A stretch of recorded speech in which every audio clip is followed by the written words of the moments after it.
for this video, we not only have this lens to unbox, but we also have this one too. Let's unbox them. So we got two lenses to unbox. These are brand new lenses from Sony that they just announced and just came out in the last couple of weeks. We have the first one is the 16-25 f2.8, a G series lens, and its bigger brother, it's the 24-50 2.8 as well. And I want to get into some little tidbits about these lenses, but let's get into the unboxing first. So let's start with this guy, the 16-25. So let's go ahead and unbox it, and then let's do the other one next. So this is, like I said, it's a G series lens, not a G Master. And yeah, let's look into what is in the box. That's about it. We got a whole bunch of literature, not gonna go into that. And then we have the lens itself. All right, first thing I notice is that it just comes straight as a lens in this little paper case. It doesn't have a soft case like the G Master lenses. And actually, I'll tell you a little bit later what lenses I'm replacing in my current lineup with these lenses and why I got these lenses in the first place. Here is the 16-25 f2.8.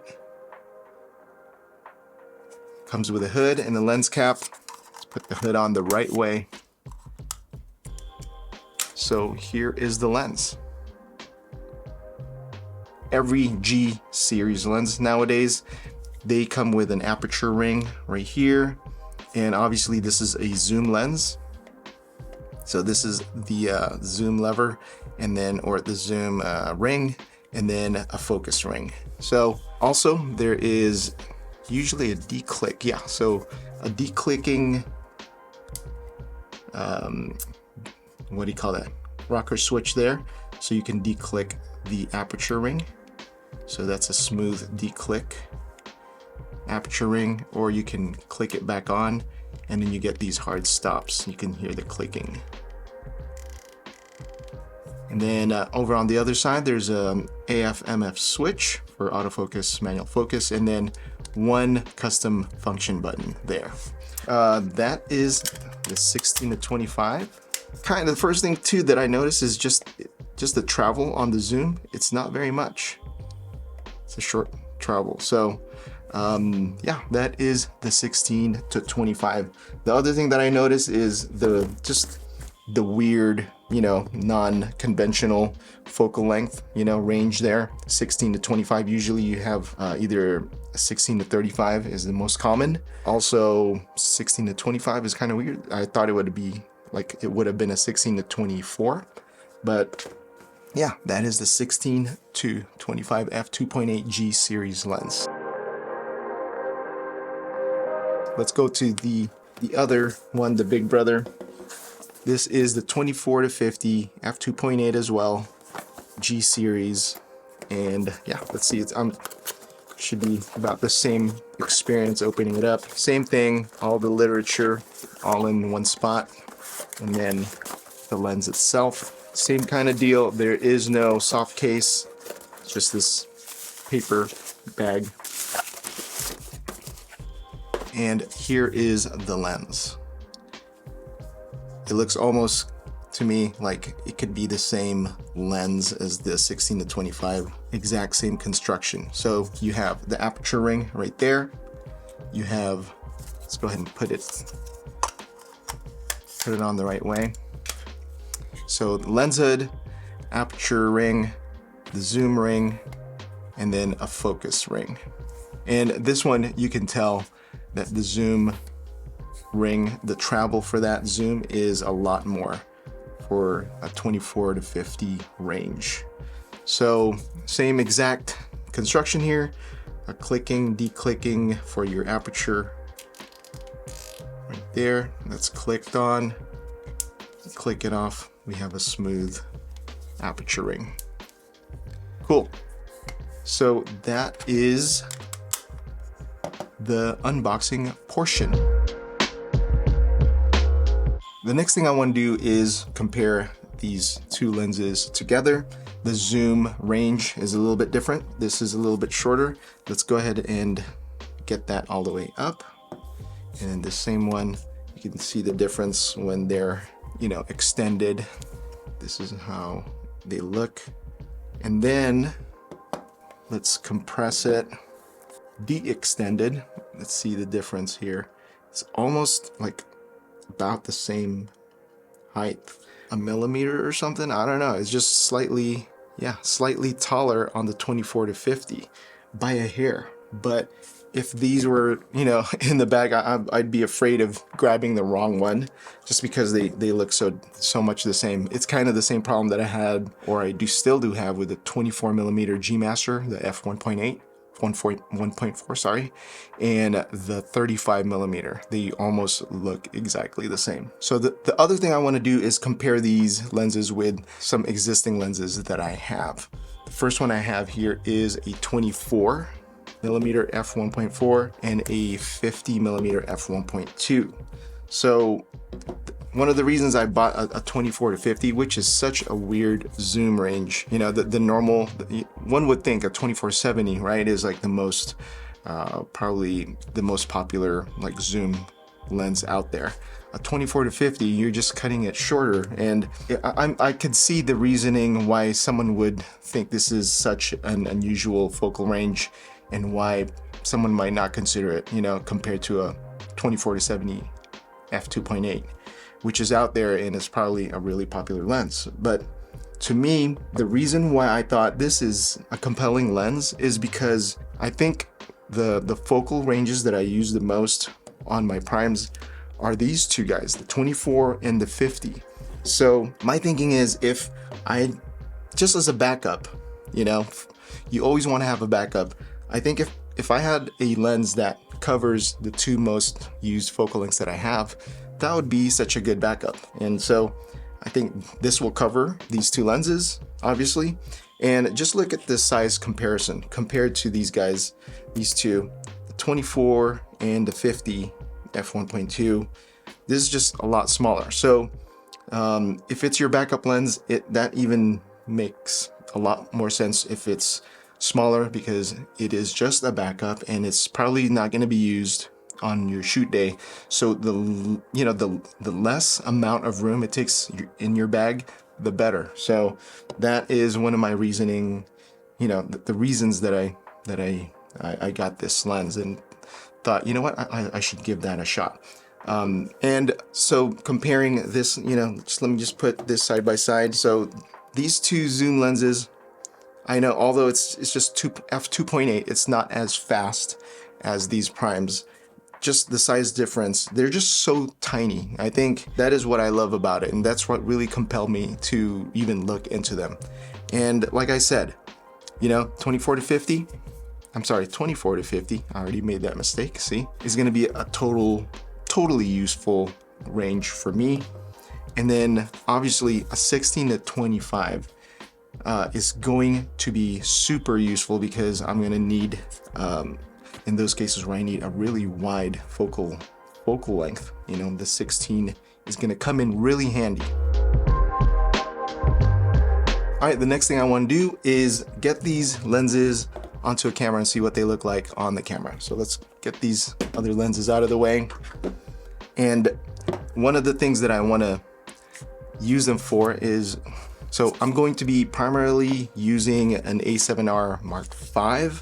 So let's get this 24 to 50 on here. So this is the 24 to 50 mounted onto an A7R Mark V.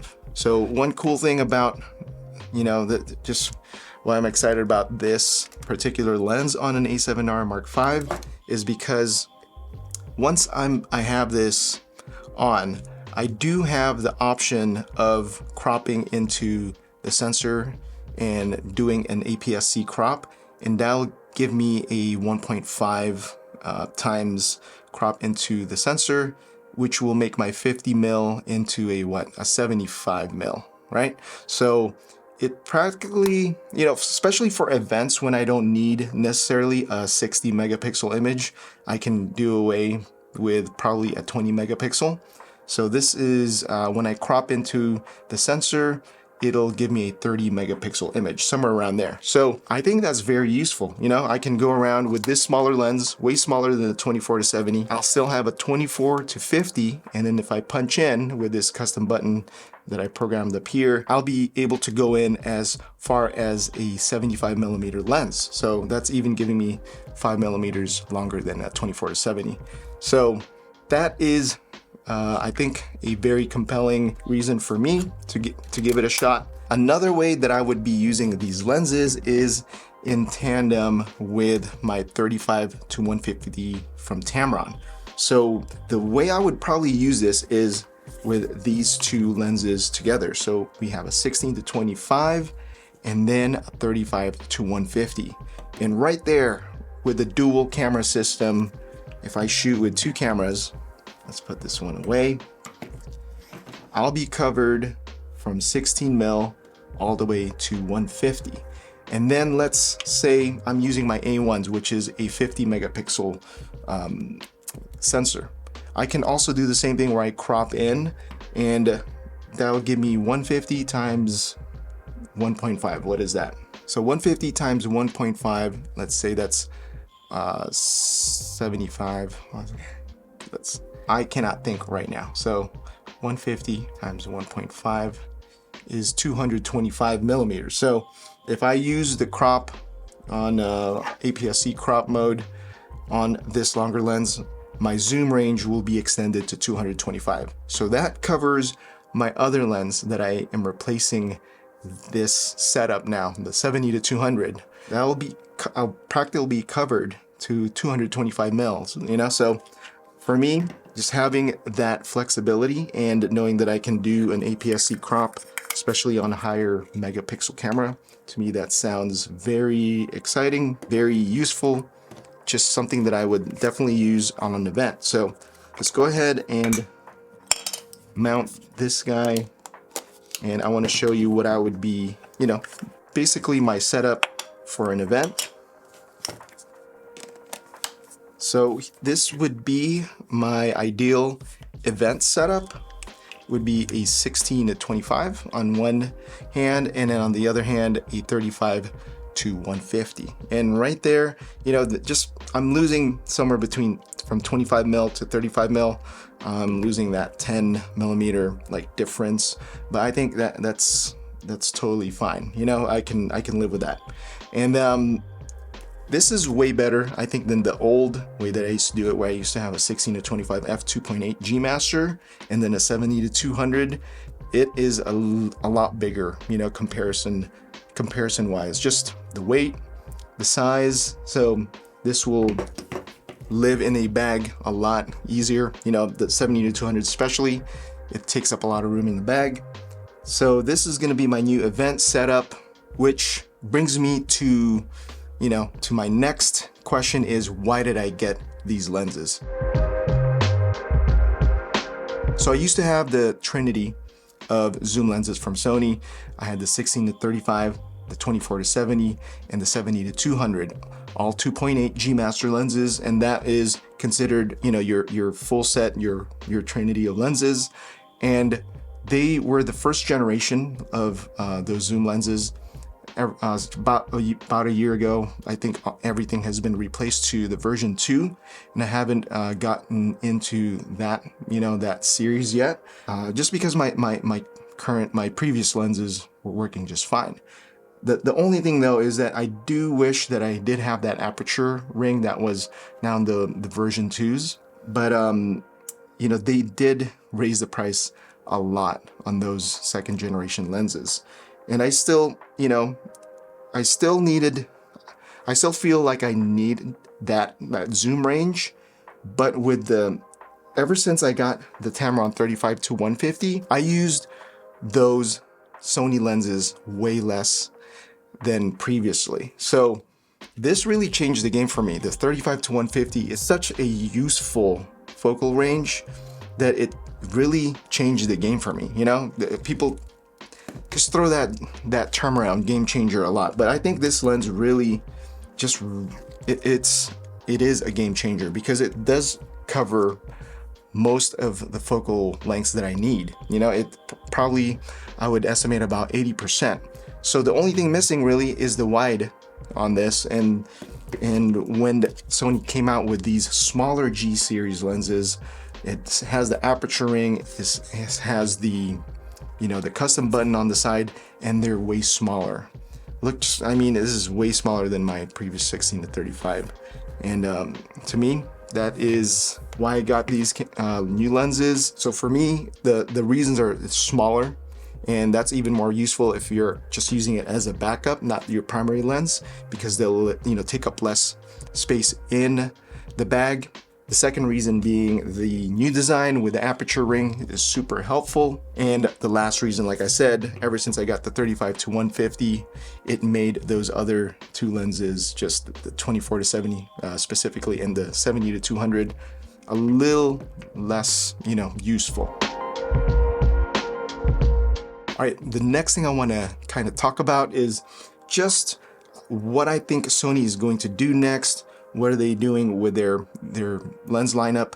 What I see Sony's doing is they're coming up with designs that are a lot smaller, and they're trying to go with focal lengths that they're playing around with them a little bit, you know. So I think the next series, I think they're going to try to complete, you know, another trinity, a new trinity of lenses. So we have a 16 to 25. We have a 24 to 50. I think their next lens is going to be like another weird, you know, focal range, like a 75 to 150, with this probably not much bigger than the 2450. So that is my prediction. I think they're going to try to complete this series and make a brand new trinity of zooms. It's going to be the same construction, aperture ring, smaller, and, you know, a very weird focal range. So Sony has done something similar, kind of like this type of a trinity, where they had a 24 and I think a 45 and I forgot, a 60 or something like that. I have the 24 mil. It's their compact prime series that are all f2.8. So I see that. I think that was probably their first one that they ever had that kind of design, where they were trying to get really compact and they were sticking to f2.8, and it's a G series. To me, I think this is maybe just the start of that trio, that trinity of lenses, and maybe they'll come out with a smaller, you know, longer tele zoom, and that's just my prediction. Last thing I'm gonna do is mount, I'm gonna install, I have these step-up rings because I like all of my lenses to be at 82 mil on their thread, on the filter threads, so I can use all the same filters. So last thing I'm gonna do is install these guys. This way I can have all of the same lens caps and just reuse all of my filters, you know, if I want to use like a Pro Mist filter, and everything is standardized to 82 mil. So that is it for this unboxing. Thanks for joining me and watching this video. If you have any comments or questions, you know, I like to go through that and answer your questions. So go ahead and yeah, type those out below, and I'll see you in the next video. Peace.